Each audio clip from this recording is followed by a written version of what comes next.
Kuwait city MZ Sharfi سے معراج النبی صلی اللہ علیہ وآلہ وسلم کی مناسبت سے شامل کرتے ہیں۔ پیغام حق اہل سنت و جماعت کویت کے بینر تلے زیر قیادت ملا محمد طارق معراج النبی صلی اللہ علیہ وآلہ وسلم کی محفل مرکز جلیب الشیوخ میں منعقد ہوئی۔ بزم کی صدارت صاحبزادہ قاری محمد رضوان عارف نے کی۔ کمیونٹی کی کثیر تعداد نے شرکت کی۔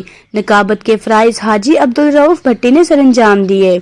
کا خزینہ بنا دیا، عطروں سے بڑھ کر یار کا پسینہ بنا دیا، اور مولا نے اپنی رحمتیں بانٹنے کے لیے مرکز میرے مصطفیٰ کا مدینہ۔ بزم کا آغاز تلاوت قرآن کریم سے کیا گیا، جس کی سعادت تاجکستان کے قاری تلیکان نے حاصل کی۔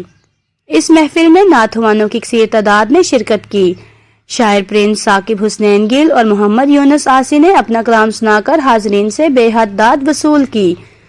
کتنا حسین اس دل کا معیار ہوتا ہے جو دل مدینے پاک کا طلبگار ہوتا ہے۔ بارگاہ رسالت مآب صلی اللہ علیہ وآلہ وسلم میں محمد اقبال، محمد ارشد، محمد اکرم، محمد وسیم بھٹی اور ملک علی نذرانہ عقیدت پیش کرنے میں رتب الرسان رہے۔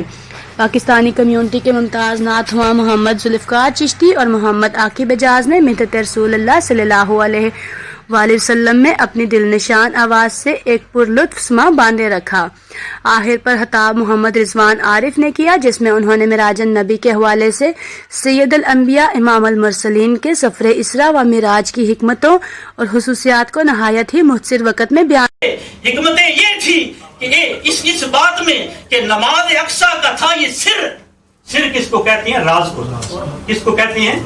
نماز اقصیٰ کا تھا یہ سر کہ مانا ایاہو اول و آخر، کہ جو آج ہیں یہاں حاضر یہ سلطنت پہلے کر گئے، کہ جو یہاں موجود ہے نا اس سے پہلے اپنے اپنے وقت میں اپنے وقت کے تاجدار تھے، لیکن جو تاجدار ختم نبوت جو تاج کیا۔ انہوں نے کہا، جانے کائنات رحمت للعالمین کے اس معجزہ عظیمیہ جسے رب العالمین نے قرآن میں اسراء و معراج کے نام سے بیان کیا ہے، رات کا مختصر لمحہ اگر سمجھ میں صحیح طور پر آ جائے تو حضور اکرم صلی اللہ علیہ وآلہ وسلم کی 63 سالہ پرنور زندگی بھی جہاں والوں کی سمجھ میں آ جائے گی۔ یہ وہ عظیم الشان معجزہ ہے کہ جس میں بے شمار معجزات پوشیدہ ہیں۔ حاجی عبدالرشید نے سرزمین کویت اور وطن عزیز پاکستان کے تحفظ کی دعا کی۔ کو کرنے سے نجات عطا فرمائے یا رب العالمین۔ جو اس محفل میں بیٹھے ہوئے ہیں، اپنے دلوں میں جو بھی کوئی نیک حاجات لیے بیٹھے ہیں، خواہشات لیے بیٹھے ہیں، باری تعالیٰ اپنی رحمت کے صدقے سب کی جھولیاں بھر دے۔ مولا ہم سب کو بار بار ایسی مجالس کی مرحومین کی روح کو احسال ثواب کرتے ہوئے دعائے مغفرت کی۔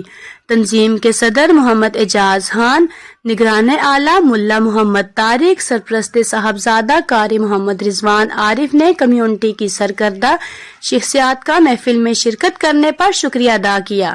اس محفل میں جن شخصیات نے شرکت کی ان میں ڈاکٹر جہاں زیب عثمان، محمد عرفان ناگرہ، پرنس ثاقب حسنین گل، محمد زبیر شرفی، حاجی عبدالرشید، محمد نیاز عباسی، محمد شکیل ڈار، محمد ارشد جنجوعہ، ڈاکٹر ملک محمد اشفاق، میاں محمد انور، ملک محمد عارف تاجی، محمد عمر فاروق گجر اور دیگر تمام احباب کا بھرپور شکریہ ادا کیا۔